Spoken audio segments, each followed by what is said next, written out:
night trial, and the next day workmen started to assemble 10 towering construction cranes in one of Tehran's largest squares. While members of the public didn't pay much attention at first, their purpose soon became clear. It was to ensure that as many people as possible could witness the court's sentence being carried out. In many countries in the Middle East, it is not enough that people are punished. Everybody else must be warned. Once the towers had been erected, the horizontal arms were attached. Coils of rope were fixed to the end of the jibs, and late on a spring day, 4 black prison vans brought the captives to the square. One by one, as the minutes crawled by, each of them was conveyed in a cage to the top of their own personal crane. There, under the gaze of the crowd gathered below, Revolutionary Guards forced the terrified men and women onto a small platform at the end of each jib. They hung a sign on each prisoner's chest, identifying them as a spy for the Great Satan, and a noose, popularly known in the country as the Iranian necktie, was then dropped over their head. Thanks to the careful planning, people packed in the square were all afforded an unimpeded view of the 10 figures above them. Against a clear blue sky, they seemed to be suspended between heaven and earth. Given the circumstances, I suppose that was exactly where they were. A small huddle of men and women closest to the cranes, most likely relatives and friends, were on their knees, wailing and praying. They looked up as a uniformed man, a lieutenant colonel, climbed on top of one of the vans and spoke in Farsi through a loudhailer, his voice echoing across the square. He read out the name of each prisoner, the charge, and then the sentence. Finally, he lowered the pieces of paper and, more loudly, said a word which translated as ready.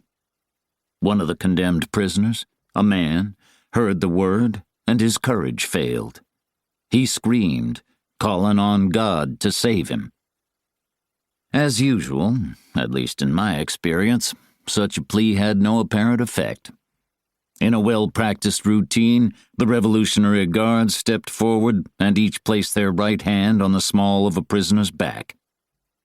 At this gesture, a heavy silence fell across the crowd, and a child, a boy, aged about 6, stood up from among the group of friends and relatives and stared up at one of the prisoners, possibly a mother or father, and started calling out a name.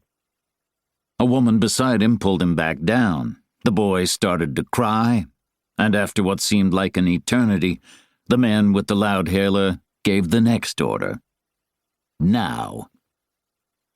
The guards, in unison, pushed the prisoners forward. 10 pairs of feet left the wooden platforms, and an involuntary gasp went up from the crowd. The relatives and friends watched shoes and sandals rain down as the victims fell through the air. Plunging feet first towards the square far below, the coils of rope reeled out fast behind them. When the coils ran out, the rope snapped hard against their anchors, the nooses tightened around 10 throats, the prisoners jerked upwards, and their necks snapped in an instant. Nobody in the crowd said a word. The only sound was the wailing of the families as the 10 bodies swung gently in the warm Middle Eastern breeze. I wasn't surprised that the crowd had reacted with silence. It has been my misfortune to witness a number of executions, several by firing squad, 2 by hanging, and one when an elderly man had been strapped into an electric chair and forced to ride the lightning, as the guards on death row call it. And I can promise you, the terror on the face of a man or woman as everything they had hoped to be vanishes into eternity never leaves you. The memory of it will surface at 3 a.m., when everything you fear most in the world is on its way, coming up the stairs to find you. Several days earlier, in the Aspinus men's room, the German, in payment for the list of names, had received an attaché case containing a fortune in anonymous Swiss bearer bonds.